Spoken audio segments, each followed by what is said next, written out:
Yes, sir. What's the deal, everybody? It's your boy, I'm Mac, welcoming you to the Leisure Time Podcast Sports Talk, where we discuss some of the hottest sports topics going on in the world. Before or after you watch this video, please subscribe to the Leisure Time Podcast LLC YouTube page so you won't miss none of our content. Also, to those who can't get to YouTube, please go download our audio versions or listen to our audio versions on Podbean, Apple Podcasts, and SoundCloud. Thanks. Yes, sir. Yes, sir. We are happy to be joined with co-founder of COUGSFan.com, Greg Witter. Greg, how you doing, brother? Ivan, great to see you. Good to be here with you.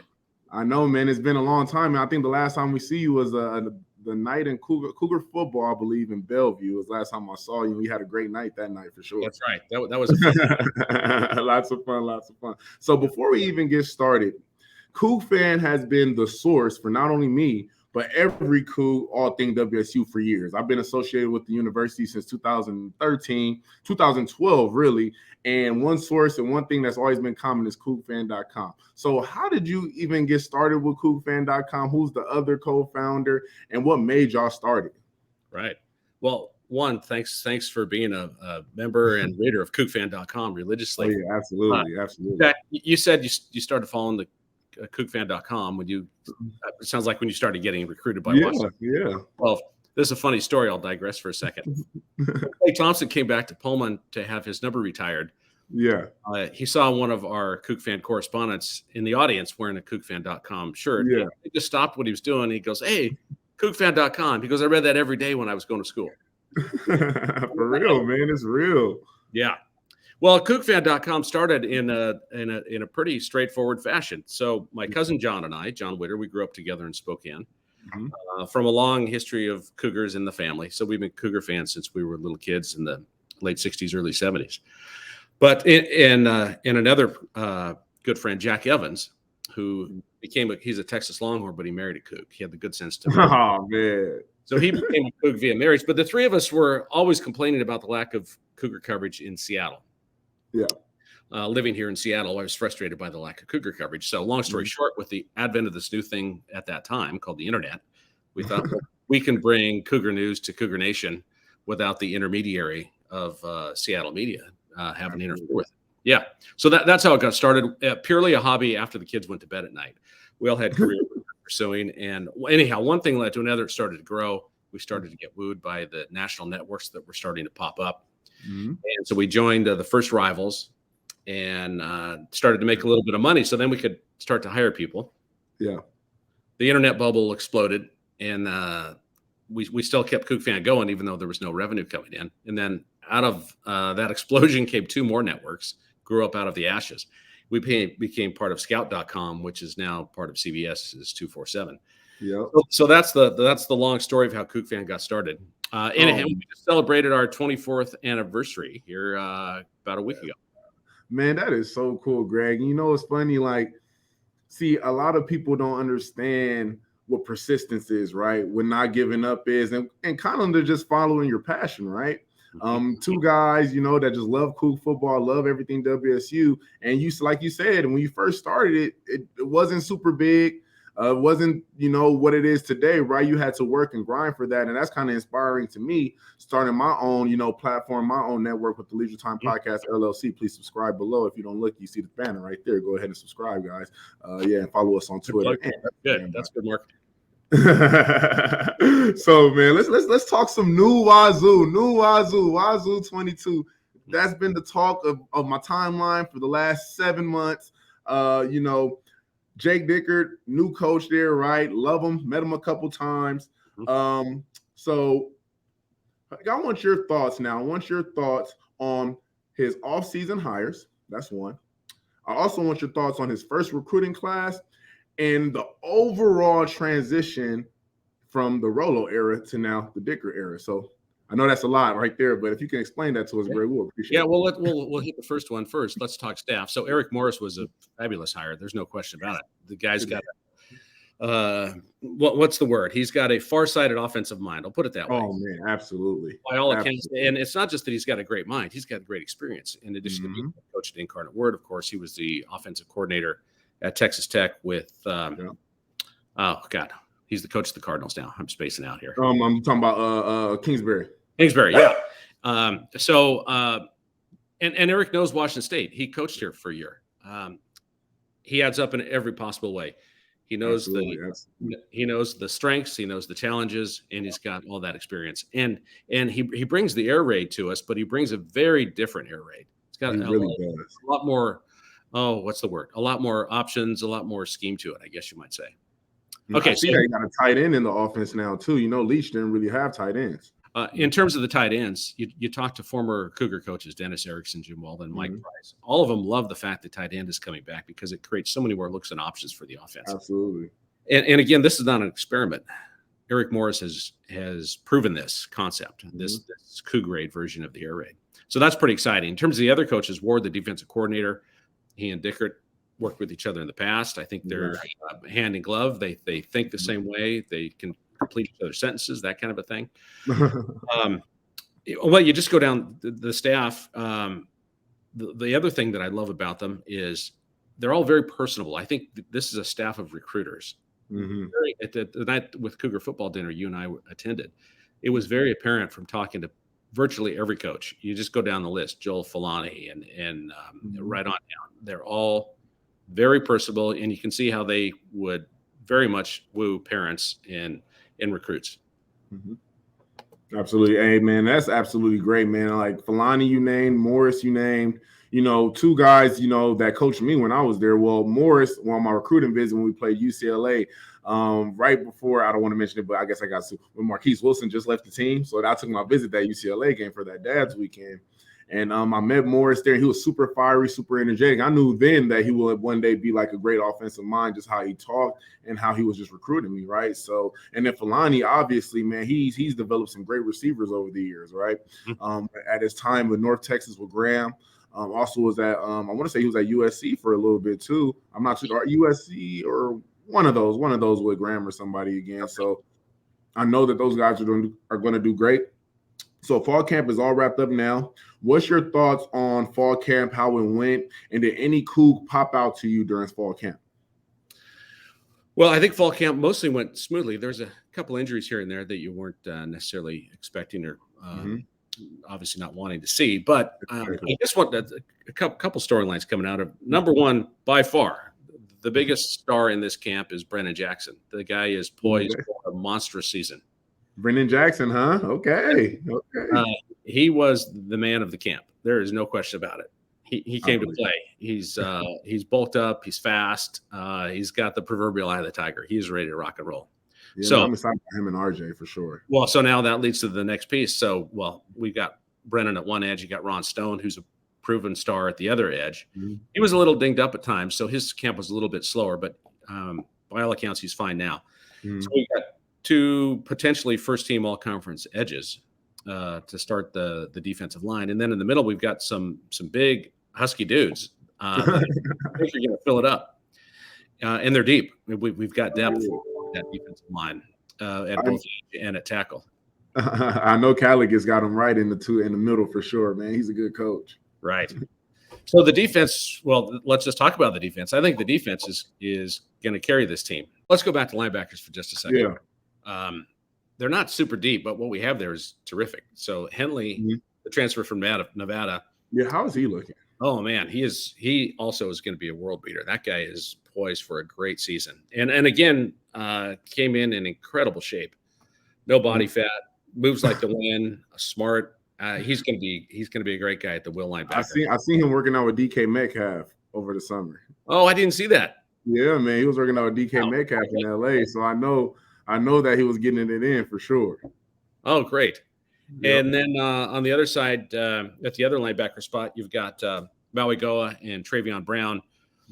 My guess there is that they'll probably alternate primarily, but they're good players. So we're set at linebacker. And the secondary is good too. You got Armani Marsh, a returning all-conference player at the nickel, and you've got Derek Langford at one corner. And I won't go through the whole list, but I think the defense is going to be really good. That's good. I believe so too, man. Obviously, when you have a defensive mind already in Dicker, and then you add Ward, two guys that are familiar with each other, like you said, I can only imagine those those pre-week game plan meetings, the kind of mad science and stuff probably that they got going on. But obviously, with that front four being so dynamic, and with a younger secondary and things of that nature, maybe they'll be able to have the ability to just rush forward and not blitz as much, be able to keep people in coverage, march in coverage more this year. You got Henley had 4 interceptions with Nevada last year, so I seen that he's kind of a ball hawk, right? So I'm hoping that we could just rush forward, kind of pressure the quarterback with 4, and be able to drop back 7 and kind of like play those underneath routes a lot better. Have you been over to practice at all? Have you seen him? I haven't seen him yet, but I am coming to a game soon, though. I was going to come to this Idaho game, but I'm going to wait a little bit. I want to come to one of the bigger games for sure, because I have a feeling, I'm 99.9% sure we're going to beat Idaho. I'm not, but then again, when I was there, at least, we were horrible game ones. We always lost. Auburn, we lost to. That was a hell of a game, though. It was a hell of a game. Rutgers, we lost to Rutgers my second year, and then we lost to Portland State my senior year. All game 1. So hopefully I don't jinx them. Hey, before we get on, you had asked me about memorable opening games for the Cougs. Yeah. Let's talk about that now. So, what is your most memorable opening game with the Cougs? Well, there's 2. Okay. The first one is Nebraska in 1977 at Nebraska. Jack Thompson and company. Huge underdogs. Nebraska back then, of course, was a national power, always basically in the top 10. And nobody gave the Cougs a chance. I think we were 19-point underdogs, if my memory is right. Oh, my God. Yeah, and the Cougs played a whale of a game. It's such a good game that Nebraska fans gave the Cougars a standing ovation at the end of the game when they walked off the field. I kid you not. What? Yeah, absolutely. In Lincoln? In Lincoln. And this is 99? This is 77. 77. Dang. Well, did we win at least? Oh, yeah, we won. Yeah. Oh, man, that's wild. In fact, talk about a crucible. So the first 4 games that season were on the road at Nebraska, at Michigan State. They beat Michigan State. So the Cougs were 2-0. And then in the top 20, I think they didn't do top 25s then. It was just top 20. Yeah. And we were in the top 20, I think, for the first time in 5 years at that point. Yeah. Wow. Jack Thompson, the legend of Jack Thompson. It was rocking and rolling. So 77 Nebraska has always been my favorite opener up until 1997. And that was my favorite opener simply because, and I wrote about this the other day on CougFan.com. Okay. Set the Cougars on path to go to the Rose Bowl. A dramatic victory, goal line stand, the coming out party of Leaf and the Fab Five. Yeah. In the historic contest of Cougar football, that game is definitely up there. I could just imagine that late 90s era of Cougar football. Anytime I talk to alum, right, and they tell me about Cougar football, they always mention that like Ryan Leaf era, right, and like how amazing Pullman was during that time. I can only imagine. With all that winning, I remember we did a little winning my senior year, and Pullman went wild. So I can imagine Rose Bowl kind of winning. That has to be memorable for sure. So the topic everybody want to know about, the person everybody want to know about, well, at least what I want to know about, is obviously Cameron Ward. Quarterback coming from an UIW, threw for over 4,600 yards, 47 touchdowns. The stats is ridiculous. Yep. And you know what's crazy, Greg? I thought he was a senior this whole time. He's just a sophomore? I didn't even know he was a redshirt sophomore. I thought he was a senior. But then I realized the transfer portal thing, that's a whole nother story for a whole nother day. But, man, Cameron Ward, number 1, QB1. Tell me your thoughts on Cameron Ward. How was his camp? How do you see him controlling the air raid? You seen the very first air raid quarterback we had here in Toole to Connor. Then you seen Luke. Then you seen Gardner. Then you seen all of them. Gordo. You seen all of them. How is his command of the offense? How is his command of the air raid? Is he spreading the ball out in practice? Like, what are you seeing from Ward? Well, that's the thing about Cam. He knows the offense inside and out. So it's not like we're bringing in a super talented guy that has to learn a new system. He knows the system. He knows the system as well as the coaching staff knows the system. Yeah, he's helping coach up the guys around him. He knows the system so well. By the way, I'll add parenthetically, CougFan has an NIL agreement with Cam, And through that, we've gotten to know him and his mom and dad a little bit. And I got to tell you, all three of them, they are the most delightful people you have ever met. Mm-hmm. Cam is very grounded. He's confident, but not cocky. He's a workmanlike guy. He's got great confidence in himself and those around him, great confidence in his coaching staff. I think he is definitely the real deal. He's got a great arm. And I think what Cougar fans are going to find this season is that his ability to improvise when things break down is really, really, really incredible. Man, I believe so. So receiver then. So any just thinking about it, because we have great receivers in WSU history. I mean, I was trying to make a top 5 a year ago, and it was hard making the top 5. And that's just basically from my area, not counting some of the great ones Leaf had, some of the great ones back in that 06 season, Gibson, guys like Gibson and stuff like that, right? Not even counting those guys, it was hard to make a top 5. Obviously, we got Witter coming back. I believe his name's Witter, number 5 now. I love that kid, by the way. I love that kid. I love his intangibles. I love his mindset. I love the whole walk-on factor to scholarship factor. I really like him. But other than him, I think I know what I'm going to get from him. What receiver you feel like is shaping up to be the number 1 receiver on the outside, per se?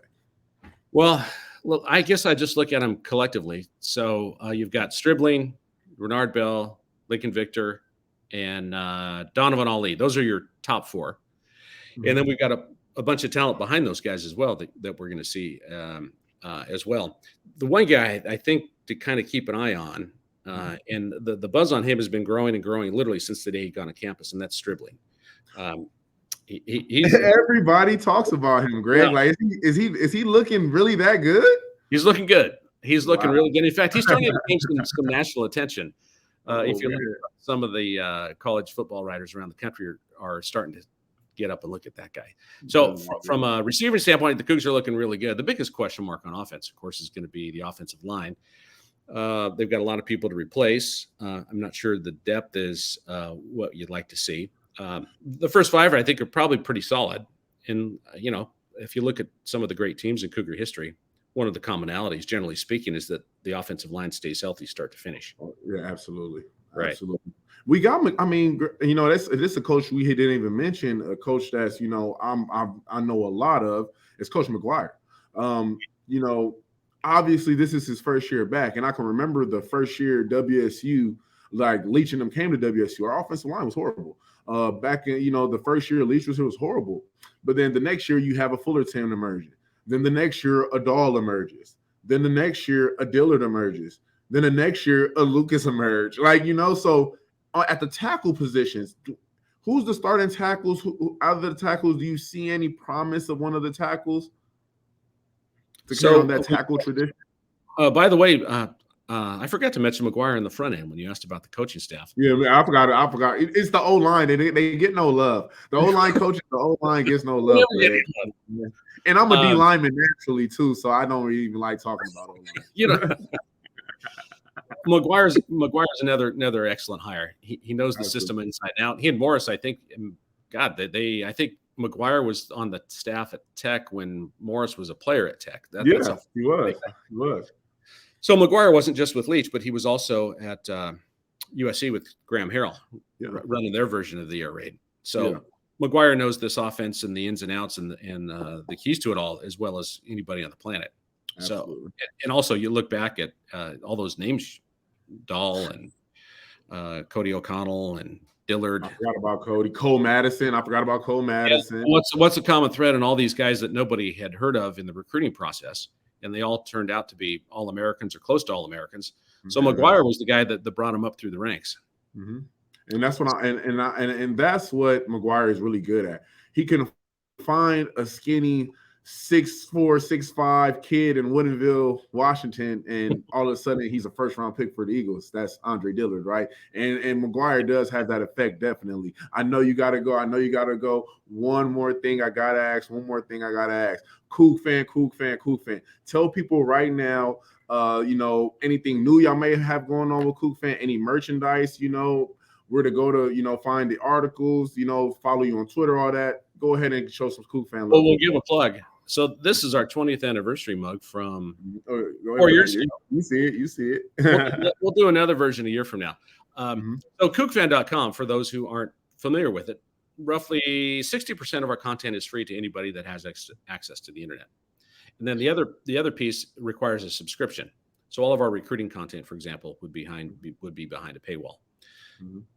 The one thing you need to know about COUGFan is we're not here to make money. We've been doing this 24 years. We've never made a dime of profit. Every cent we make goes back into the product. This is a labor of love. This is not a profit-making enterprise. Amen. So the more subscribers we get, the more content Cougar Nation will get, because we put all the money back into the product. Mm-hmm. Writers, photographers, editors, a little bit for marketing. And that's pretty much it. So if you're supporting COUGFan as a subscriber, you're not putting money in our pockets. You're supporting Cougar Nation. Amen to that. Amen to that. Oh, by the way, let me give a plug on a story that I'm actually working on myself. That'll be coming out next week, and it's a really fun story. So Jake Dickert's from Wisconsin. His whole family born and raised in Wisconsin. They're going back to Wisconsin to play the Badgers. They all grew up Badger fans.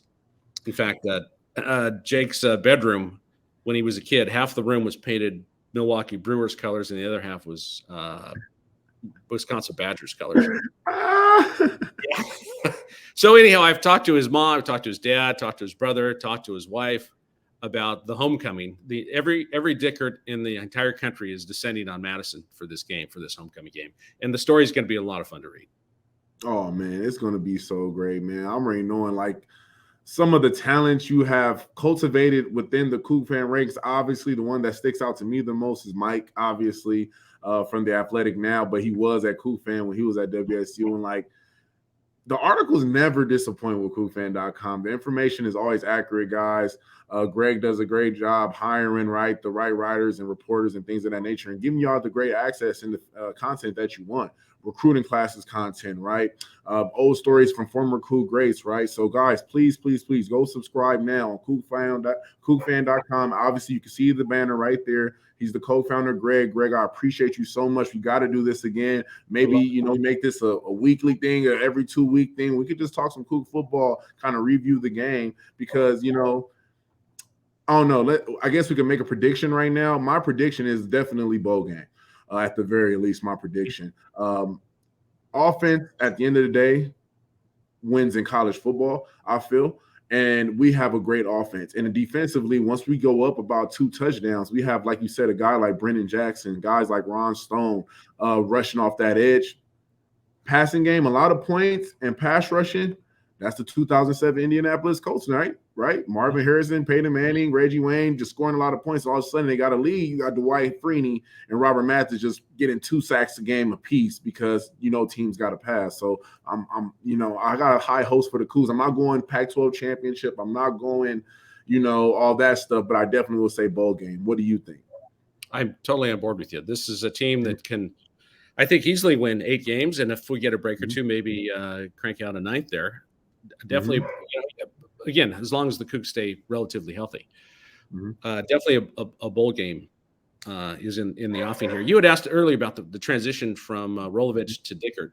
Yeah. And a couple of players that are still on the team deserve a shout out for smoothing that transition. And Lincoln Victor, as I understand it from behind the scenes, was absolutely critical in keeping people together, among others. Ron Stone and Brennan Jackson, you go down the list, but they've got a group of guys that really want to be there.